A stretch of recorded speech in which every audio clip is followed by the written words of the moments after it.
Hello, ICC fans from all around the world and members of this wonderful platform. What an amazing last two rounds of the candidates.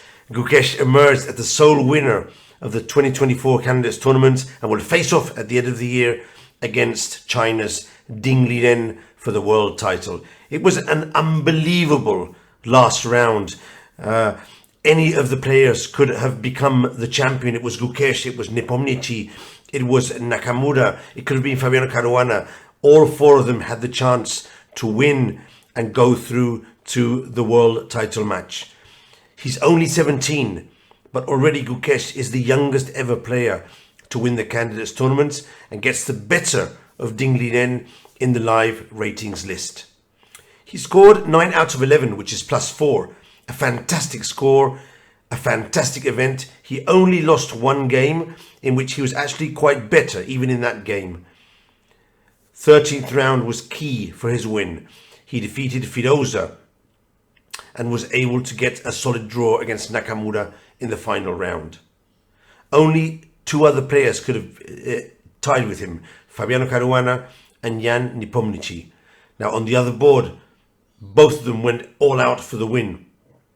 And Fabiano could have actually won the game, forced a tiebreak, and then would have played for the title of the candidates against Gukesh in the tiebreak, but it was not to be.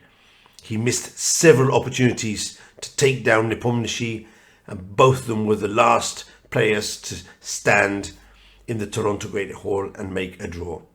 So soon we will see Gukesh face off against Ding Liren. Who's the favourite to win? It stands to see. Youth against experience, India against China. Who will be the next world champion?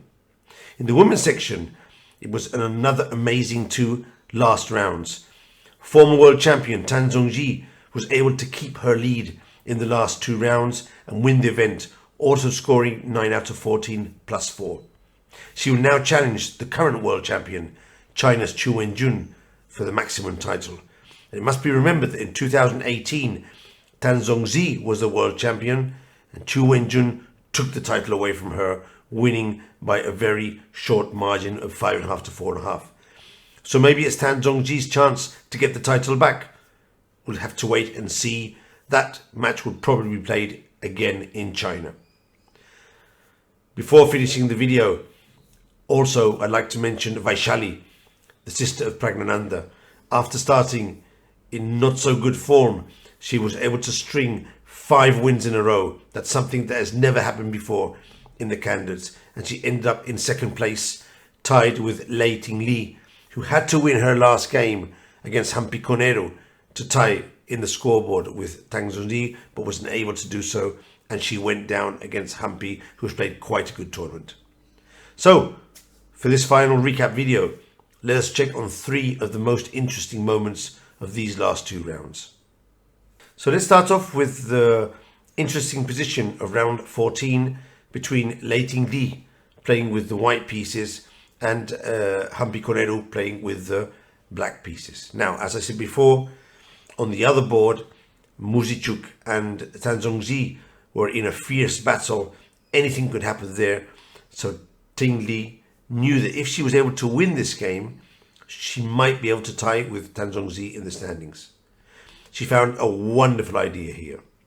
So we're picking up the position just before Black's 22nd move. Black does have an extra pawn. However, the Black King is under certain pressure and some of White's pieces are very aggressively situated.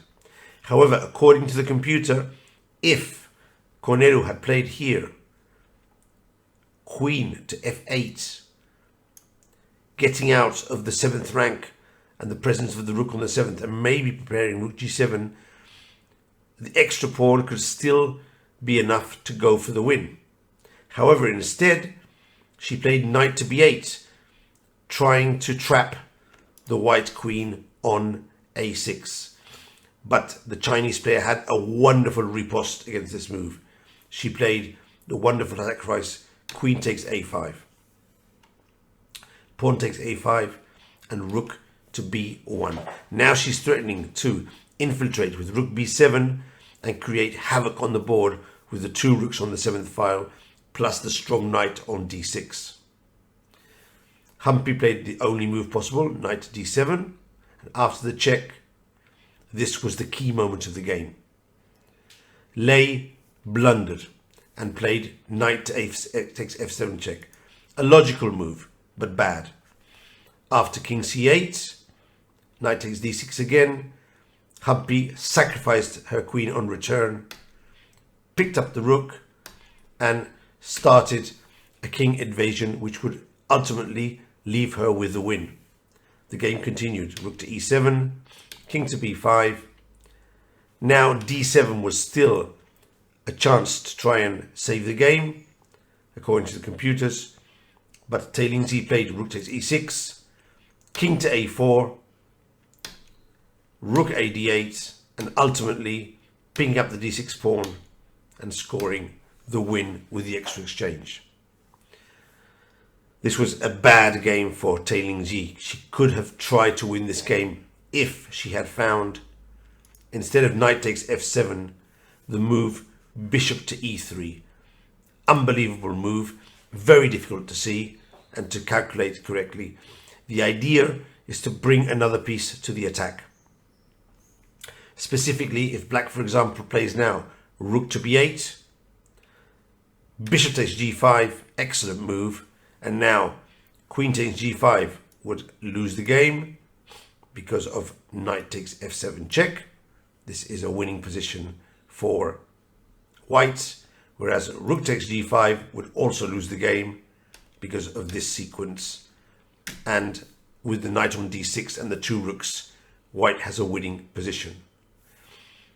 The computer suggests that against bishop e3, the best move is to play c5, trying to soften up the central pawns, and it does seem that black holds on by a thread.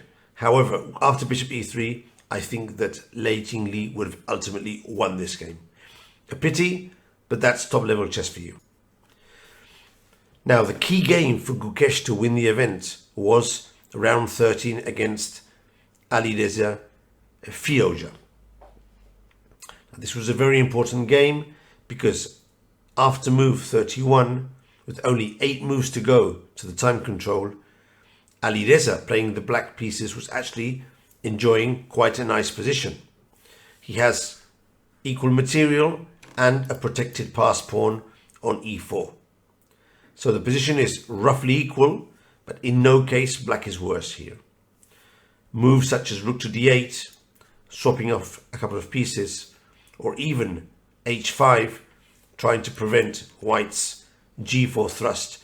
These moves would have given Alireza an equal position, and probably Gukesh would not now be the winner of the candidates. However, as we have seen in other moments of the tournament, Firouzja was playing all out to win the game, and he played g5. A very risky move. Of course, giving some extra attacking options for himself, but at the same time weakening his pawn structure and ultimately his king. Gukesh took advantage of that. He played knight to e3, hitting on the f5 pawn, and after the exchange of pawns, it was actually white who takes the advantage because the knight on e3 is very well placed, and it's totally unclear which king is weaker here. It seemed to me that ultimately the weaker king would be black's weak king. King h2, queen f2 protecting, and rook to d5 reminding black that he has a very weak pawn on the f5 square. Firouzja had to start playing passively. I'm sure that around here he was very unhappy for having played g5, but he kept on fighting, threatening queen h5, but Gukesh had everything under control. He repeated a couple of times to give Firouzja the false sensation that he'd have a draw, but then he pushes on for the win. He sensed that the moment was his. And now, after king h8, king f2, rook g8, queen g5, he's rounding up that pawn. The computer suggests that sacrificing the pawn would have been the best strategy. But of course, this is very difficult to do on board. However, it does seem that although he's a pawn down, black might just have enough compensation in this position to eke out a draw. However, Firojo went into the ending, and here Gukesh demonstrated his class, hitting black's weaknesses and just forcing the win. If king h7 here, protecting the pawn, rook b6 and c5 with the idea c6, winning the game. Black is in big trouble. He played rook to e8, sacrificing a pawn, trying to activate his position. Here the computer suggests that knight takes f5 is a cleaner way to win, but it does give black some counterplay. So Gukesh played knight to d5, protecting the pawn, and gradually picked up the win in excellent fashion. It took a bit of time, but he went on to score a very important win, which allowed him at the end to win the tournament. As you can see, the last moves of the game, the two passed pawns will be winners for white.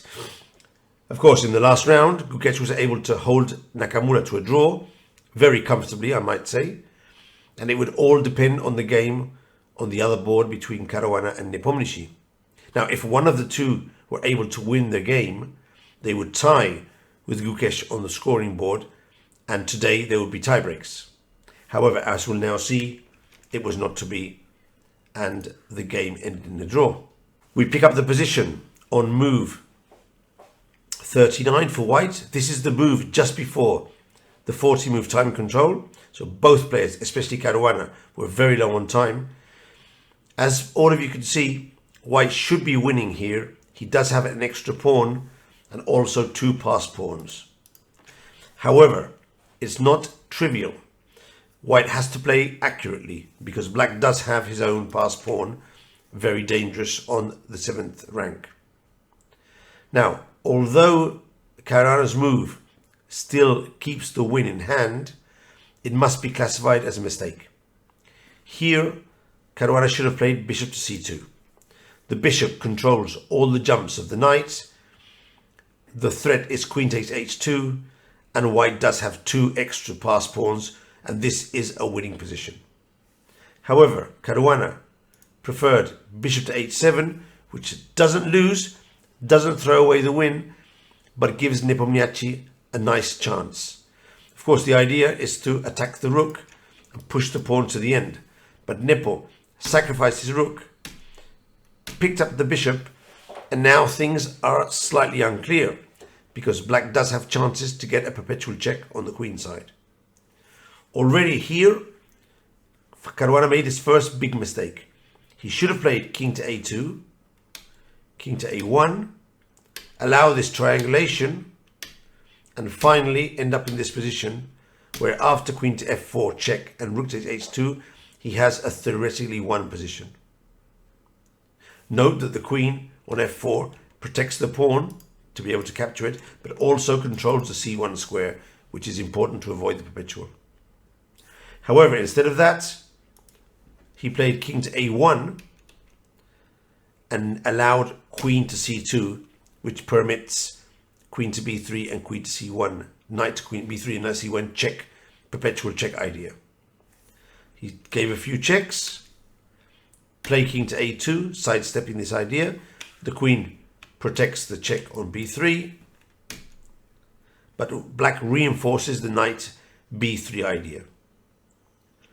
f4, and now Nepo makes a fatal mistake.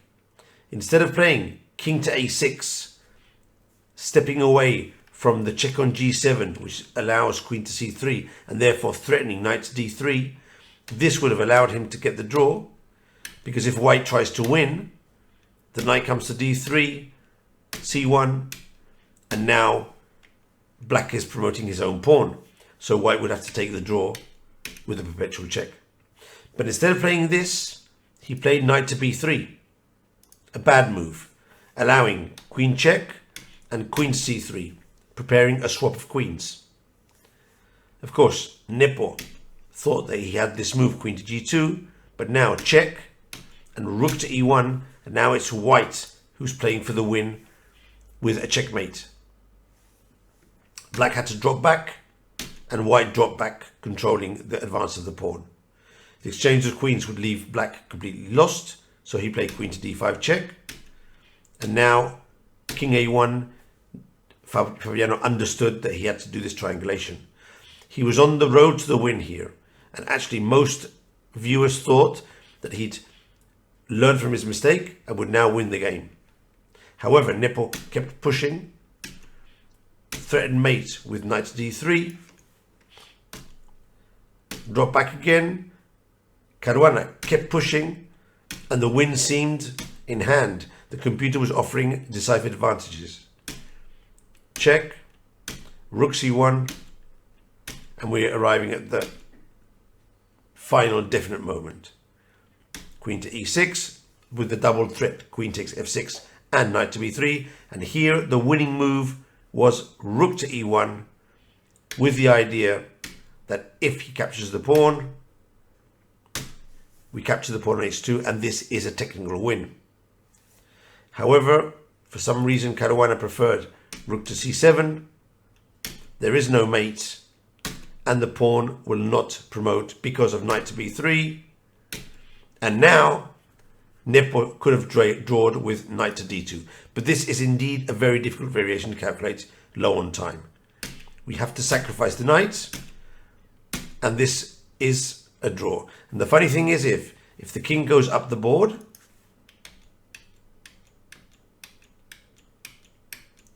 it will be a draw. And we could even win if he steps on one of these two squares. He would have been mated, which would not happen, obviously, but it goes to show the dangers of a lone king in the center of the board. If the king goes towards the h-pawn, then we have a very nice tactic called the star, which is this perpetual check. This is called a star, and he can't even sacrifice the queen because the rook is picked up. So if Nepo had played knight to d2, he would have drawn, but he had to calculate all these perpetual checks, and that is not always easy on the board. He preferred queen to f5, allowing one more chance to Caruana to win the game. And after a couple of checks, the final critical position. Here, Caruana spoiled his last chance to win, which was queen to e8 check and queen to e2 check. And the idea is that after king to a5, we have a very nice checkmate. And also the idea is that if the block with the knight, the pawn on h2 falls. And finally, the move, which I think Nepo would have done, which is b5, falls to deadly tactics on the 7th and 8th round. Queen to e3, and now queen to e6, forcing the exchange of queens. And although black gets a new queen, again, this is a technically won position for white. So as you can see, in all these variations, the h2 pawn has played a decisive part. And that is why I think bishop to c2 would have been the best move on move 30-something before. But Caruana didn't find this queen to e8 check. He wasn't able to calculate it on time. He played queen to c6 and rook to e7. And now after queen to f1, threatening perpetual, the game fizzled out to a draw. He had to play rook to e4 to avoid that check. And after the exchanges, both players promoted.